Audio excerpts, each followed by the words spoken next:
It's Saturday morning cartoons, everyone, and here is my animated cartoons. Aleph 1. Yod 10. Kuf 100. All ones, multiples of 10. 1, 10, 100. A-E-K. Aik.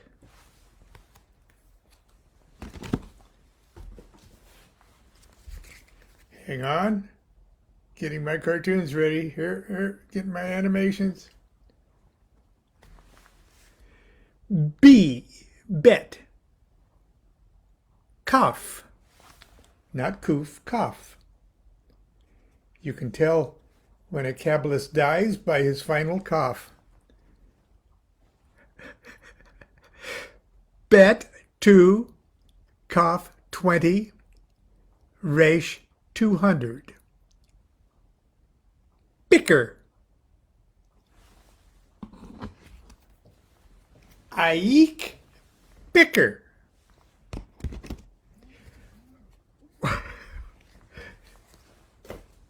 Well, not only that, let's just keep going for a second.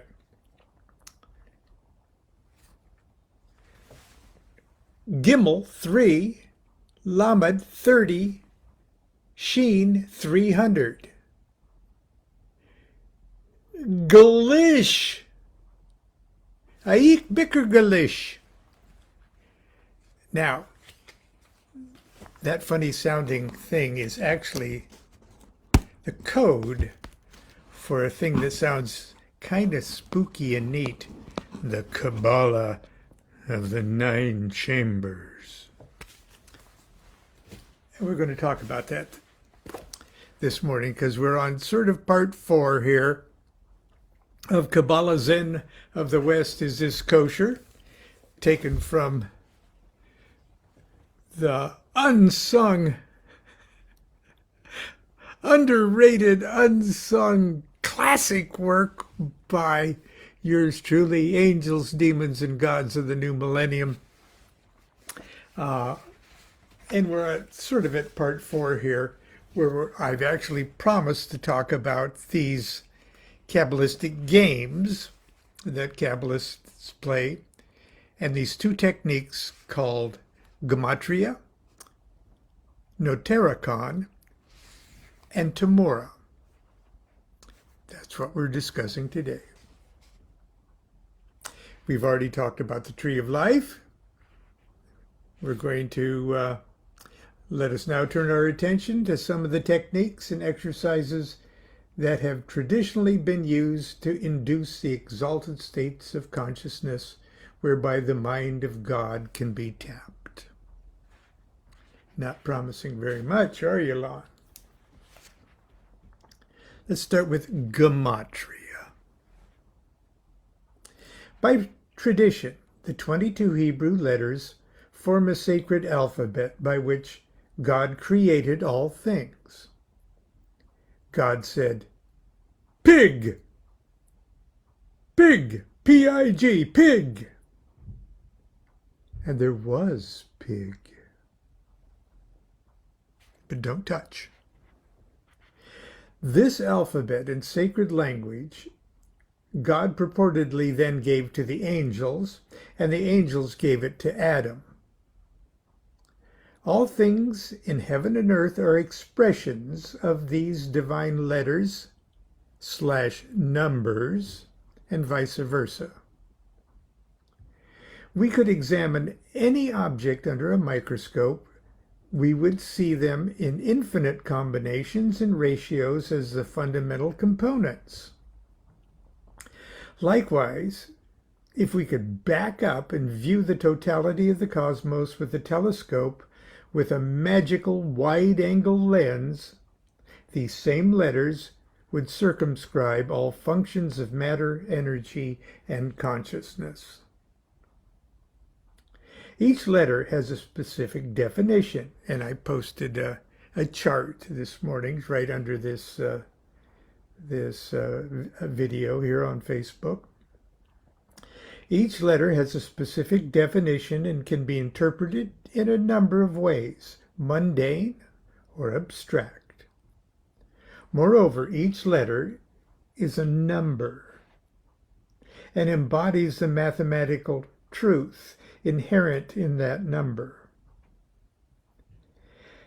As these living letters are combined to form words, the words assume numerical life of their own and can be interpreted by examining the relationship with their component letters and numbers. All words and phrases that equal the same number mutually define each other. Now, I've got a footnote on the word define there. And the footnote says this: these co-definitions are seldom obvious. As an example, the word that's spelled Aleph, Hey, it's so small I can't see. I think it's a Bet, Hey, love. Oh, yeah, love, Aheba. And the word Aleph, Yod, Bet, hatred, both add to 13. Love and hate both add to 13. This is not problematic for a Kabbalist. Like the student of Zen, who solves the puzzle of Zen master's koan, the Kabbalist eventually resolves all seeming contradictions by transcending the limitations of the logical mind. So there. Okay, we're not getting very far into this. Let me, okay. All words and phrases that equal the same number mutually define each other.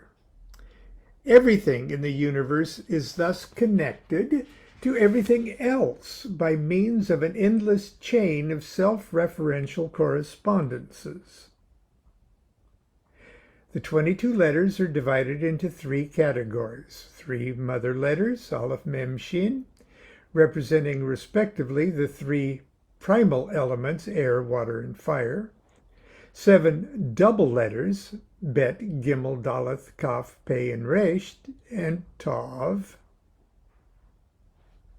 representing respectively the 7 ancient planets, Mercury, Luna, Venus, Jupiter, Mars, Sol, and Saturn, and 12 simple letters, He, Vav, Zayin, Chet, Tet, Yod, Lamed, Nun, Samak, Oyin, Tzadi, and Kuf, representing respectively, among other things, the 12 signs of the zodiac. Same order: Aries, Taurus, Gemini, Cancer, Leo, Virgo, Libra, Scorpio, Sagittarius, Capricorn, Aquarius, and Pisces. Table 1 on page 26 outlines the numerical value and traditional meanings associated with each of the 22 Hebrew letters. Now, I printed it on my Facebook, but of course it's in this handy reference book here, Angels, Demons, and Gods of the New Millennium. Not that I'm going to plug anything. To see how the system works, let's briefly examine a simple Hebrew word and discover just a few things of its qualities by means of gematria or gematria. Please say it any way you want. Do not be too quick to dismiss these musings as aimless flights of mental masturbation. Remember, our goal is to connect everything in the universe with everything else. Not even puns are off limits. No avenue of exploration is too dumb.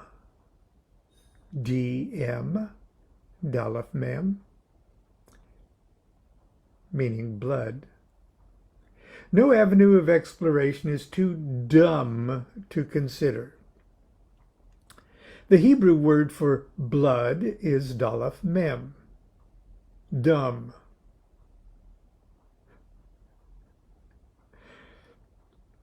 Daleth equals door, and mem equals water. Keeping in mind that blood is primarily made up of the same components as seawater, it is not surprising that we find the letter M in the Hebrew word for blood. Daleth, means door, and when we combine the ideas of door and water, we open up a floodgate of things to meditate upon. I'm not above that. Water is the door to all life on this planet. Without water, as we know it, life as we know it would never have developed. Without water, life cannot be sustained. Mammals, before we cross the threshold of life, float in a sea of water and feed upon our mother's blood. From the male perspective, the source of life is also a water door, the meatus of the penis, through which the living water of male fertility spurts and passes through the female gate, door of life. It's no coincidence that semen is often referred to as blood in alchemy, magic, and Kabbalah. Because the concepts of mother and father have developed so easily from our meditation of DM, or blood, let us dissect these Hebrew words to see if we can discover collateral meanings. The Hebrew word for mother is Aleph Mem. Aleph equals ox. Mem, of course, is water. At the time of the formation of the Hebrew alphabet, the ox that pulled the furrowing plow was the supreme agricultural symbol of fertility and life-sustaining power. The letter Aleph is the letter of breath, and the only vowel in the Hebrew alphabet. Spelled in full, Aleph Lamed Pei, it enumerates to 111. The ultimate Kabbalistic expression of unity. M equals water. So AM could be interpreted as water of the creative energy of life. In reference to blood, we might interpret this to be the fluid component, plasma. The Hebrew word, so that's what we looked at when we saw the Hebrew word for mother. Now, the Hebrew word for father is Ab, Aleph Bet. Aleph Bet. Aleph equals ox, remember, see above, and Bet means house. We might interpret the combination of these letters to mean the dwelling place or container of the creative energy of life. This could indicate the corpuscle components of blood, or even DNA. Combine the words for mother and father, Am and Ab, equals 44. So does DM, blood. 44 is a very interesting number for blood, and we would be poor Kabbalists indeed if we didn't continue to examine the correspondences and investigate this number. Other Hebrew words adding to 44 include Aleph Gimel Mem, AGM, a pool, sorrow, and GVLH, a prisoner, captivity, and LHT, a flame. And the words for the zodiac sign for Aquarius, the water bearer, and Aries, the ram, whose blood replaced that of humans as an acceptable sacrifice to God. We could draw endless connections just with these words alone, but let's look at the number 44 itself to see what it might reveal to us. Prime numbers have a special significance in Gematria because they are invulnerable to division. The prime component of 44 is 11. And so naturally, Kabbalists would first examine 44 expressed as 4 times 11. The Hebrew word for, quote, a hollow vein is BB, bet, 4. And the word for circulatory movement is chet gimel, 11. Not bad, hey? If we introduce the letter of breath, A, to DM, blood, we get Adam. And I'm going to give a Bible quote here. And the Lord God breathed into his nostrils the breath of life, and man became a living soul. Adam adds to 45, the source of all numbers from 0 to 9. Adam is also the character who God allowed to name the living creatures. In other words, give them their letter number identities. Do you think he spoke Hebrew? Okay, I'm going to digress just for a minute. Now, I know this sounds sort of like the breathtakingly insane logic that sometimes you hear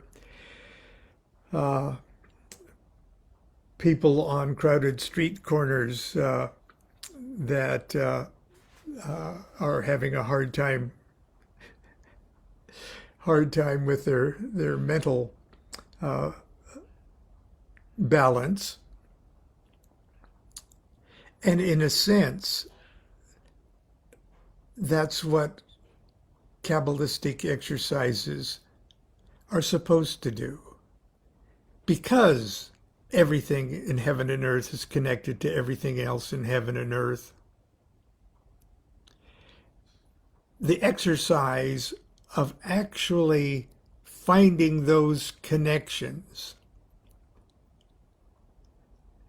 so many that eventually they overwhelm our ruach, or the machine of our intellect, which isn't us. Okay, we're bigger than that machine, but we're sort of trapped into thinking that that machine is us. And Kabbalistic exercises such as this, where we see and are breathtakingly overwhelmed by the connections of everything to everything else, that in order for us to see a bigger picture, we need to rise above what the Kabbalists call the Ruach, into that next level of conscious self-identity, and that's our Neshama, a little higher part of the soul, if you want to use that term. But anyway, I digress. Let's talk about Notaraqon. There are two main ways the technique of Notaricon can be applied to Kabbalistic examination of words and phrases. The first is to take the letters of the subject word as representing the initials of a full sentence.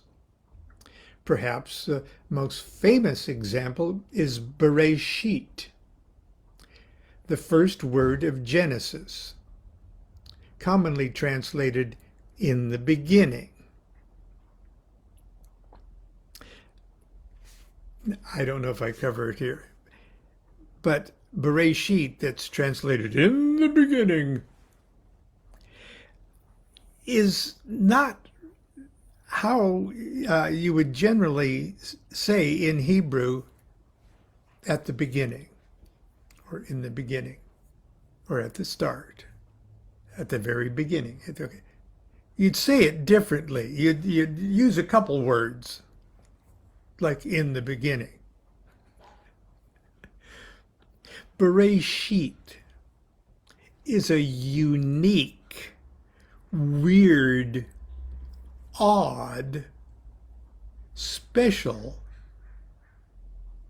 word that's only been translated, so weird that it's only been translated in the beginning, because then it sort of, because it's at the start. But usually you'd and I'm sure people who speak Hebrew, especially liturgical kind of Hebrew, could wax more eloquently about the subject. But Bereshit is a special word, okay, and it comes at the very beginning of Genesis. Now, you would think a good Kabbalist would start in the beginning with a word that would start with Aleph or A, but it doesn't. The Torah starts with a B, the second letter of the Hebrew alphabet. And that may give us a clue as why when they started to develop the tarot trumps, the 22 letters of the tarot trump, or yes, the key numbers don't start with number 1 Aleph like its numerical value. It starts with a 0.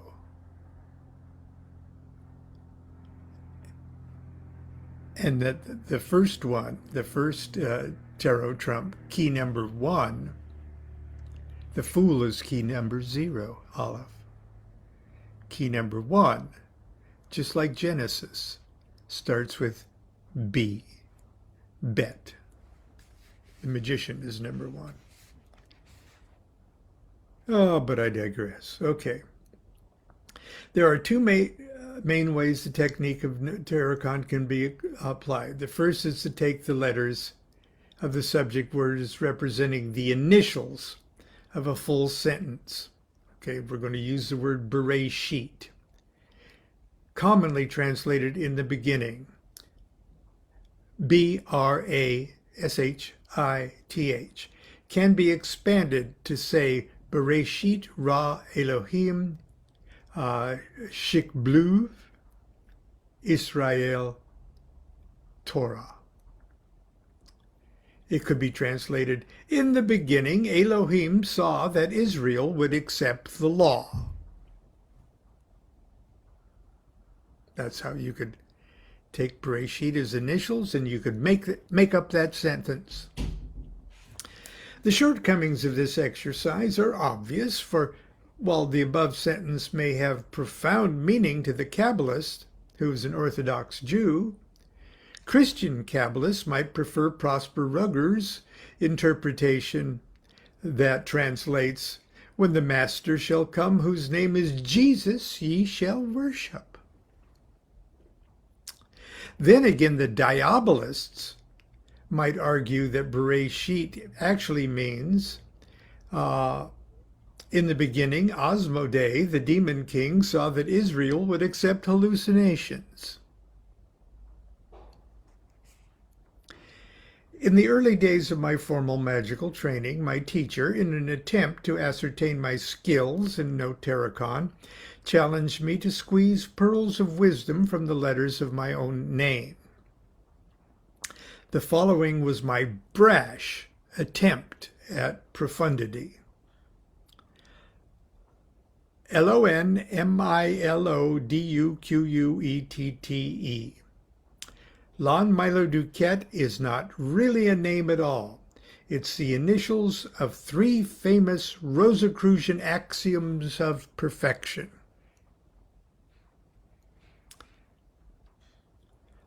Love of Nuit, Lon. Manifests infinitely. Life obscures death's unanswered questions. Going pretty good there. Unknown Egyptian took to enemas. Love of Nuit, Lon. Manifests infinitely. Love obscures Milo. Death's unanswered questions. Unknown Egyptian took two enemas. Duquette. I thought 2 out of 3 wasn't bad, but my teacher was not amused. The second method of Notaricon is just the opposite of the above. Instead of expanding from the letters of a word, the first letters and or finals of words of a sentence or a phrase are gathered to form words. Ceremonial magicians immediately think of a rarita, a Notaricon created word formed from the initials of the sentence, Achad, Rosh, I'm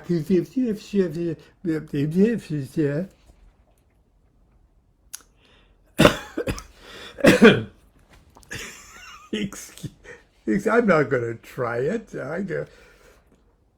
Is the sentence in one is his beginning, one is his individuality, his permutation is 1. Applied to my name, Lon Milo DuQuette, it would reduce to LMD. And dissected and examined for meaning. In this case, LMD is the spelling of the 12th. It happens to be my initials too. LMD is the spelling of the 12th Hebrew letter, Lamed. It enumerates to 74, which means ox goad, and has the expanded meaning relating to learning and teaching. The prime of 74 is 37, a very important number in Kabbalah, for it's the number of Yechida, the highest principle of the human soul. It's like the Atma of Hindu philosophy. And the germ prime for 3-digit master numbers. In other words, 37 is the prime source of 111, 222, 333, 444, etc. Temura. And frankly, I have to tell you, Temura is the one I am impressed the least with. Okay. Temura cryptographically substitutes one letter with another. There are literally thousands of ways this method can be applied, and it appears that Kabbalists have tried them all. One popular method entails folding the alphabet upon itself, forming 2 rows of 11 letters like that.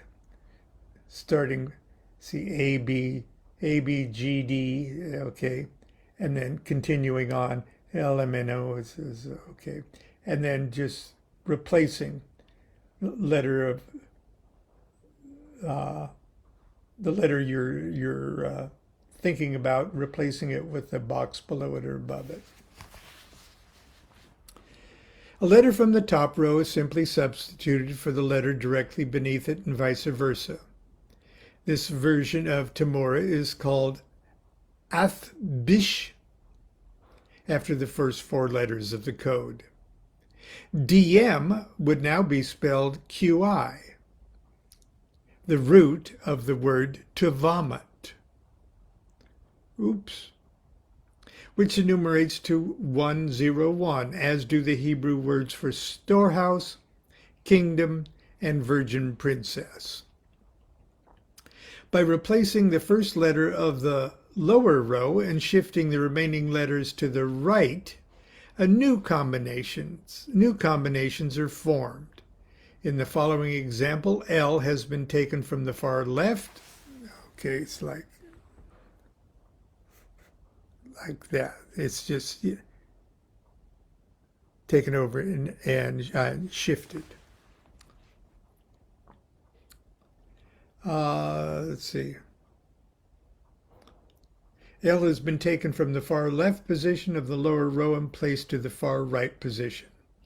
This version is called ALBTH. DM, blood, is now RK. In Hebrew, it means soft, timid, delicate. But in English, I told you puns were not off limits. And I'm not just being flippant. I really mean it. Puns are not off limits. It's the phonetic spelling of the word ark. Whether referring to Noah's Ark or the Ark of the Covenant, no symbol for life-transporting, life-sustaining blood can be more profound. Now we're going to talk about Aik Bicker. Constance is returning my mating call. Aik Bicker. Oh God, here she comes. The scrub jays in Sacramento say, "I eat better." Okay. Or something like that. Okay. Thank you. It's certainly something a chicken Kabbalist would say.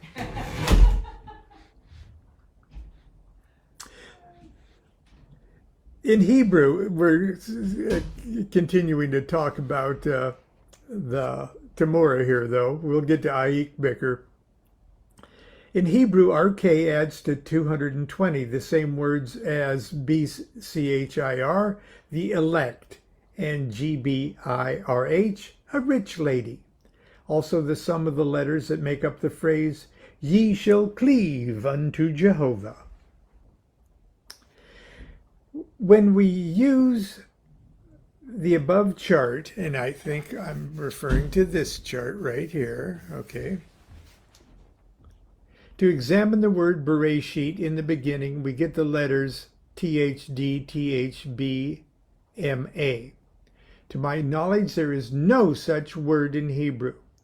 But if we examine each letter, TH is a seal, D is a door, TH a seal, B is a house, M is water, A is the creative energy. If we look at each letter like that and use a little Kabbalistic imagination, we might come up with a poetic description of pre-Big Bang cosmology. In the beginning, the source of creative energy of life was sealed in a house whose door was locked on both sides. The most popular method of Temura has the romantic title of Qabalah of the Nine Chambers, a book by Stonehenge Equinox.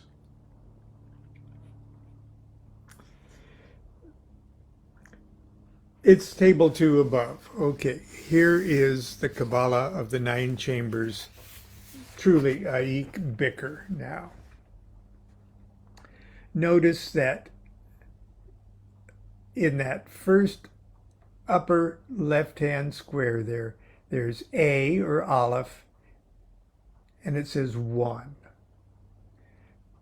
But the little next gray one says I, J or Y, and that's Yod, and that adds to 10. And there's a Q, Kuf, and Kuf enumerates to 100. So 1, 10, 100 are all lumped together. Aik! And then 2, Bicker. B is 2, K is 20, R is 200. And then we go on, okay? Now, why would we lump those decimal related words together? For a code. Let's see, I may have something else to show you here. The table is based on the decimal scale and links all letters representing single-digit numbers with their double and triple digit relatives. A1 can be substituted for Y, 10, or Q. Using the Kabbalah of the Nine Chambers, both letters of DM are found in the same chamber. The only letter of substitution is TH, a mark, a signature, a seal. And with his signature sealed in blood, we come to the poetic end of our brief excursions into Temura. Now, why would we want to, from a magician's practical point of view, why would we use in a practical way the Kabbalah of the Nine Chambers? And the answer is magic squares.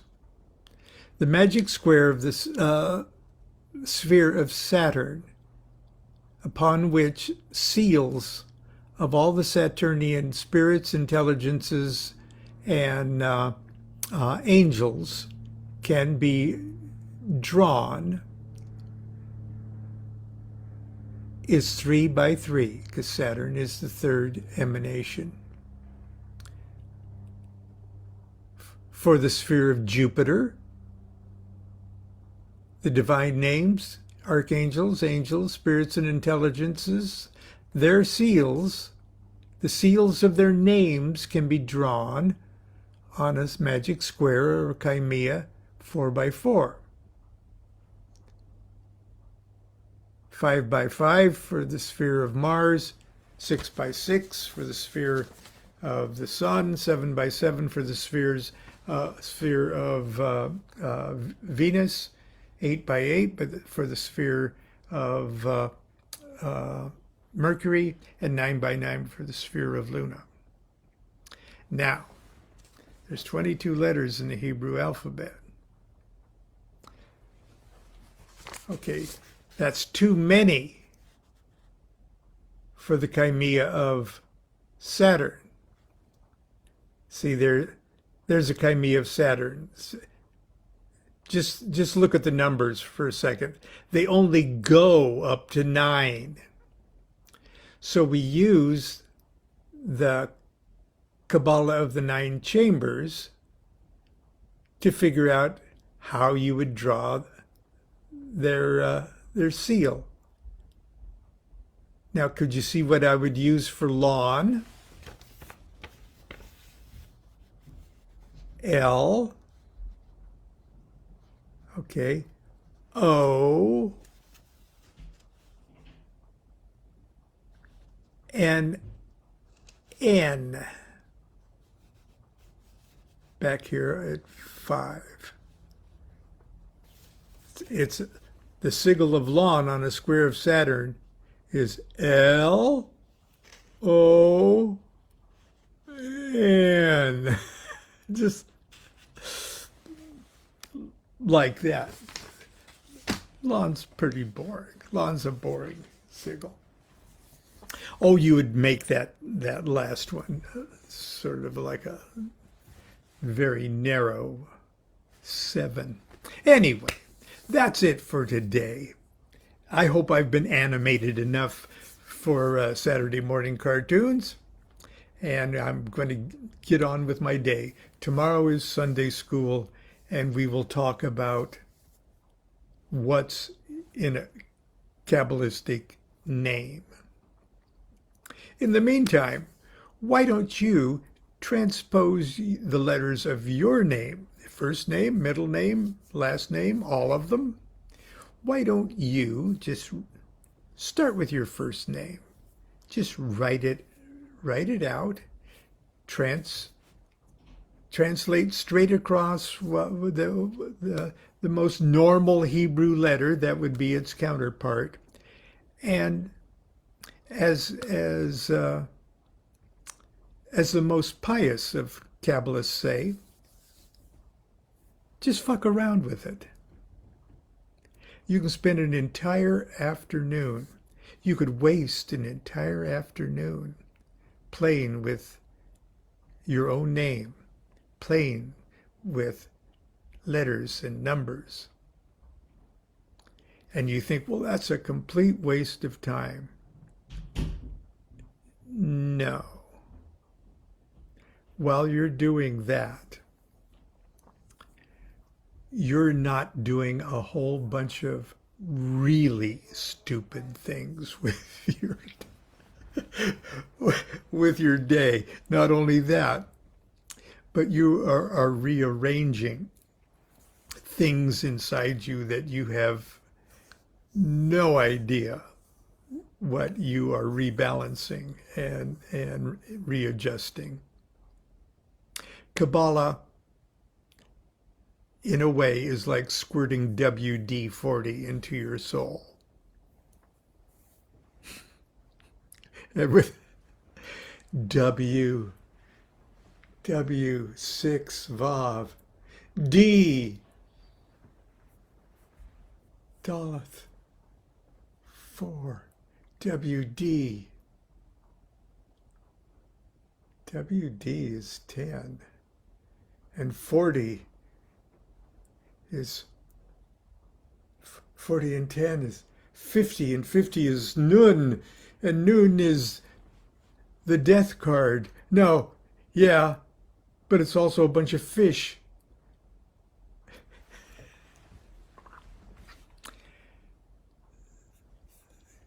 Goodbye. Continue to be good to yourself and be good to each other. Do what thou wilt shall be the whole of the law. Love is the law, love under will. 93.